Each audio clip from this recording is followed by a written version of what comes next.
Ladies and gentlemen, you ever have any problems with your concrete? Maybe something is sinking a little bit or you needed to add a step. You ever think about doing it yourself? Well, I'm going to show you some of the steps that it involves if you do it yourself.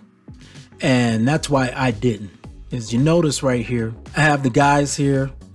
They have a wet saw right there. Now, you can get a concrete wet saw. You can rent it from somewhere, or you can buy it if you feel you're going to do that much concrete work. All right, so that's just the first step. As you can see, one of my guys here cutting out that block there.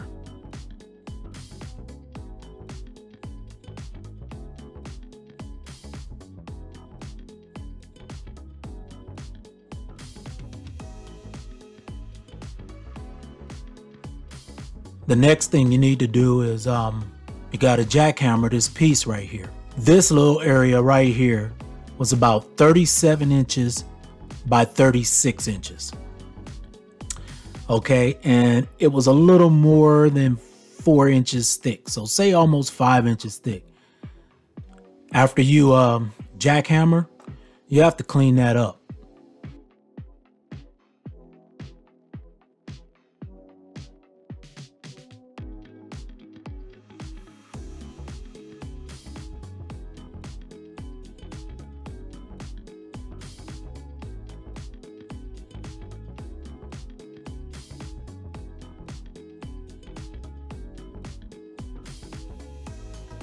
So if we're talking about 37 inches by 36 inches, by somewhere around 4.5 to 5 inches thick, you're probably talking about 600 pounds of concrete that you have to pick up. And, you know, if you notice where mine is right here, it's close to the house and I didn't want anybody driving across the grass. So, you know, you got to go empty it. So that's another part of the concrete that you have to do.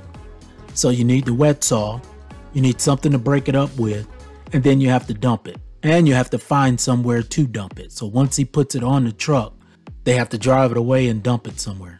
Now, if you as a regular homeowner feel that you can do that, you know, that's good. You'll save some money. You can get bag concrete. You don't necessarily have to have, you know, a truck bring it, as I did, but that is all involved. Now, also, if you have a larger area to cut, you may want to get a walk-behind concrete saw. Now, if you bought one, you're talking a couple $1,000s. So obviously you would rent it. And, you know, for $100 or so, depending on where you are in the country, you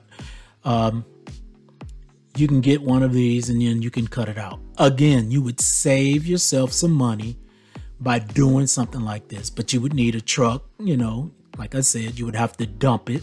The next thing is, notice if you did have a jackhammer that wasn't a jackhammer, an air tool jackhammer, which you would need an air tank if you had an air tool one. The electric one, you need, you know, wire, you know, you need a cord to do it. So that's another thing that, and those things use up some electric. When you're busting up concrete like I just did here, that thing drains a lot of electric. The further distance also that you're away from your house, you want to make sure that you have the correct gauge extension cord. Don't go to the dollar store and buy 2 50-foot, you know, cords and think you're going to hook it to a jackhammer and everything's going to be okay. You want the proper gauge, you know, in other words, get a thick one. Someone at the store could definitely help you with that. Also, folks, once you pour the concrete, you want to have some plywood or something to go over it. Obviously, you don't want anyone driving over it. So let's just recap this. If you wanted to do a smaller job like this yourself and save a few $100, you would need some caution tape. You would need a few boards of plywood.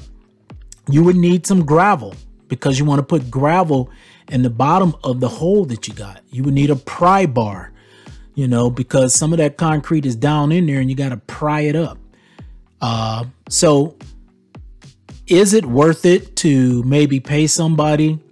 And I don't know the area that you are in, you know, $600, $800, $1,000 to do this? Or would you try something like this yourself? My 2 end blocks had cracks running all the way along the distance of the concrete. I believe when we first built the house, the furniture truck drove up on fresh concrete, and not long after that, you start seeing a little crack going across. So, you know, we would replace it and reinforce it with some fiber into the concrete, and it'll be fine.